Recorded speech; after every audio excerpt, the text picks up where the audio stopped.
I want you to imagine something. Picture yourself in a cramped, dark cell, deep beneath the earth.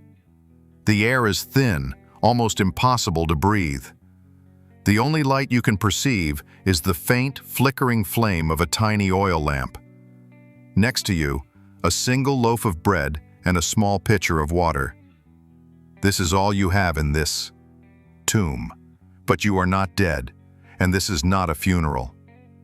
This is your punishment. You have been buried alive. This was the horrific fate known as incestum.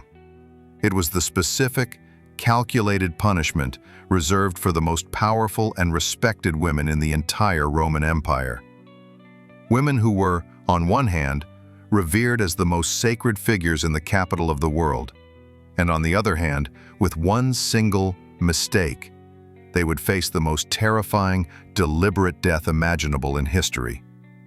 This is the dark, unsettling, and absolutely true case of the Vestal Virgins. The 6 priestesses who, if they broke their sacred covenant, Roman law forbade the spilling of their blood. So, as a solution, they buried them alive. When we think of women in ancient Rome, what comes to mind? We picture a deeply, profoundly patriarchal society. A world where women held almost no legal power, where they were perpetually under the guardianship, the control of a man, be it their father, their husband, or their brother. They were, for all intents and purposes, kept far from the levers of political power. But at the very heart of this male-dominated empire, there existed an unbelievable, stunning exception. A small, elite group of just 6 women who held a legal and social status that even the most powerful senators and emperors had to respect, and perhaps even envied. They were the high priestesses of the Temple of Vesta, the goddess of the hearth, the home, and the family. They were known as the Vestal Virgins, and their entire duty, their sacred charge, was to guard one thing: the sacred flame of Rome. It was a flame that the Romans believed was eternal. As long as it remained lit, their empire would stand.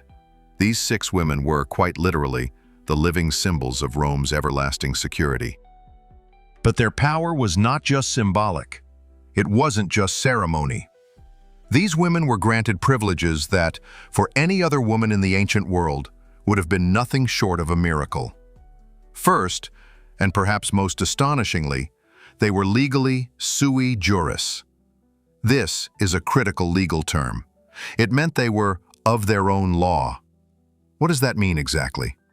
It means that, unlike every other woman in Rome, they were not under the control of any man. They could independently own property, buy and sell land, sign contracts, and even write their own wills. They were women of independent wealth and legal standing. When they walked the crowded streets of Rome, a lictor would clear the path for them. A lictor was an official bodyguard, a symbol of state power, reserved only for the highest-ranking magistrates. Even the consuls, the co-presidents of Rome, and the emperor himself were required by law to step aside and show them deference. At the gladiatorial games in the Colosseum, they were given seats of incredible honor, right beside the emperor's podium.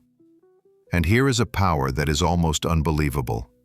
If a Vestal, on her way through the city, should happen to cross paths with a man condemned to die, a prisoner being led to his execution, she had the legal right, with a single word, to pardon him. His life would be spared, his chains broken, simply because he was in her presence.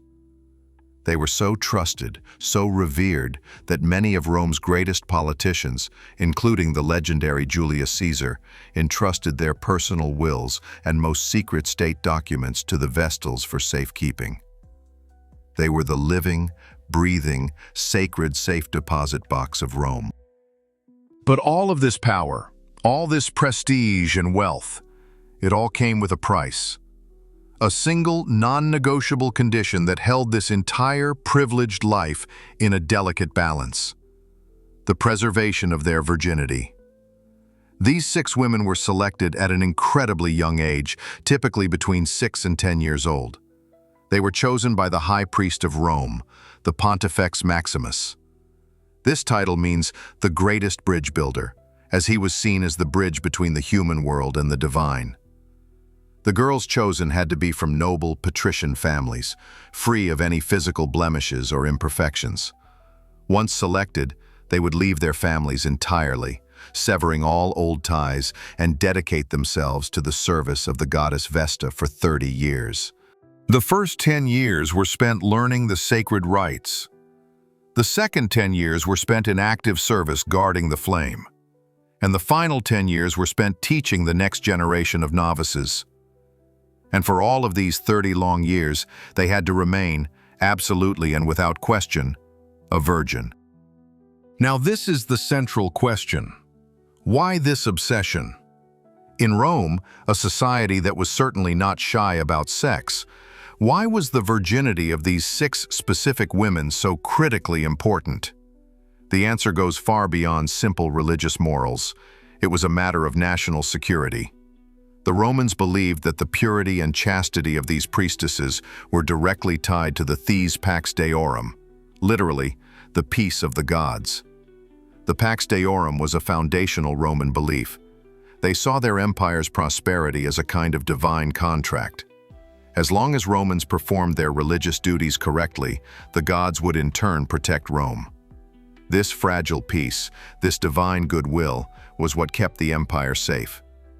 If one of these women broke her sacred vow, in the Roman mind, this was not a private sin. It was a national catastrophe. It was a direct, criminal act against the state itself. Her act was believed to pollute the sanctity of the city and would enrage the gods. Romans genuinely believed a Vestal's mistake could directly lead to a lost war, a devastating famine, or the collapse of the empire. Therefore, when a Vestal was accused of incestum, or impurity, all of Rome would be thrown into a state of panic.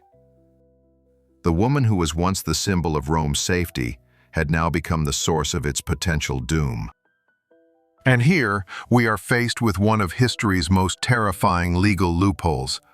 The blood of a Vestal Virgin was sacred. The law explicitly stated, "No man may raise a hand to a Vestal or spill her sacred blood." So, how do you execute someone whose blood you cannot spill? The Romans, in their legalistic and brutal efficiency, devised a truly diabolical solution.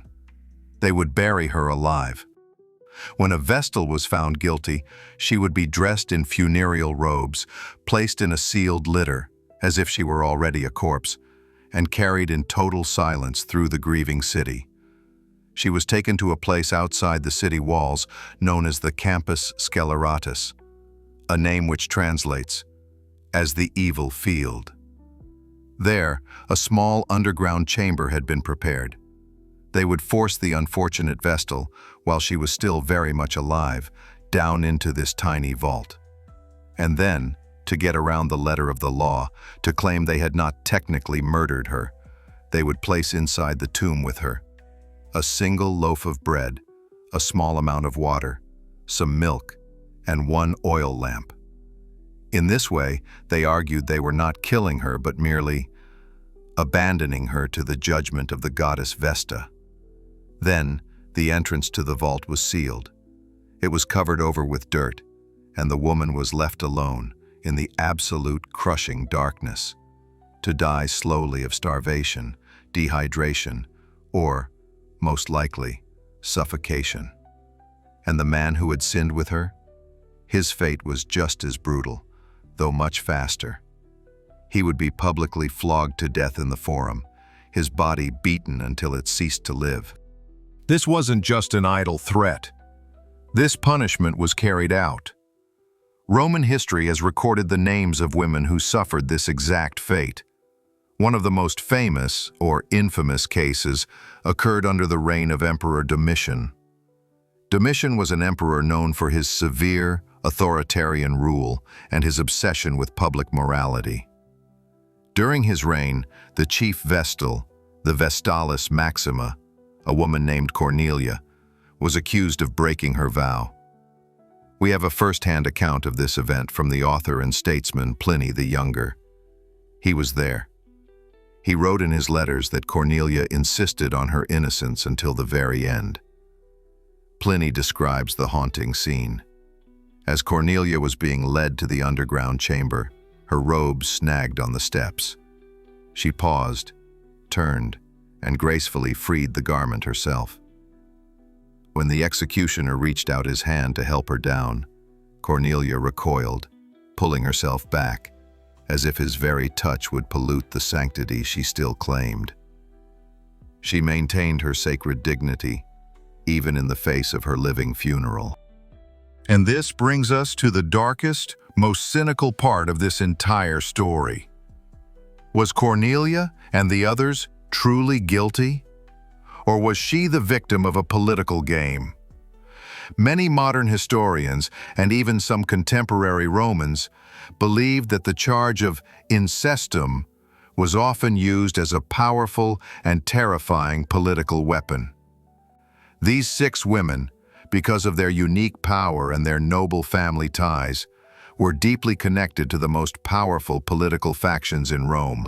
If an emperor, like the paranoid Domitian, or a rival political family wanted to disgrace an opponent, what better way than to accuse a woman from that family, a sacred, untouchable Vestal, of this ultimate sin?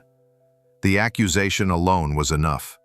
It wouldn't just destroy the woman, it would annihilate the reputation and honor of her entire family line.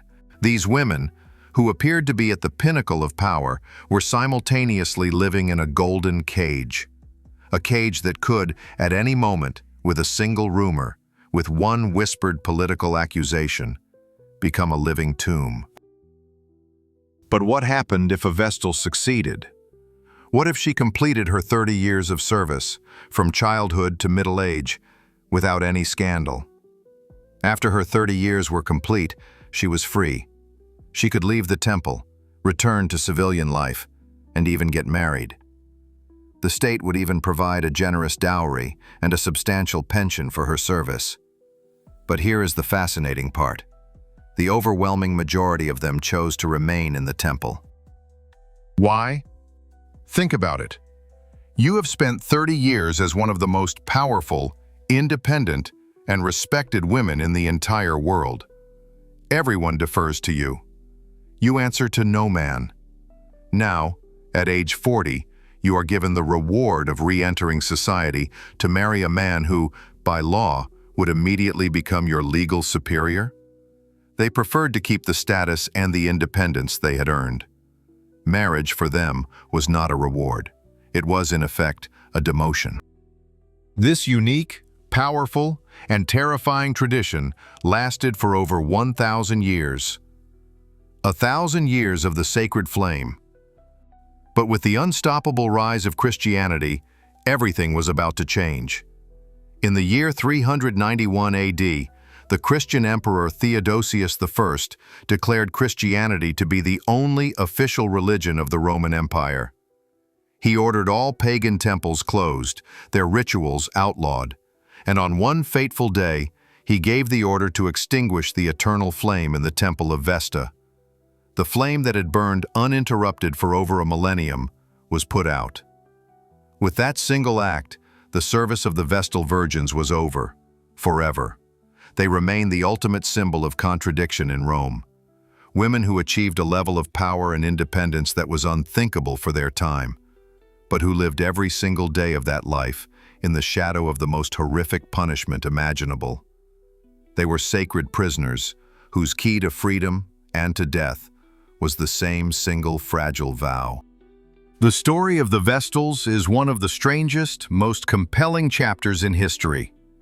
It's a complex story of power, of religion, of politics, and of a deadly, sacred taboo. So, what do you think? Were these women the ultimate victims of a cruel, oppressive system? Or did the power they wielded, the independence they enjoyed, make that terrifying risk worth taking? If you enjoyed this deep dive into a dark and hidden corner of history, please remember to subscribe to our channel. We journey into the most shocking and forgotten stories of our past every single week. As always, see simple, think deep.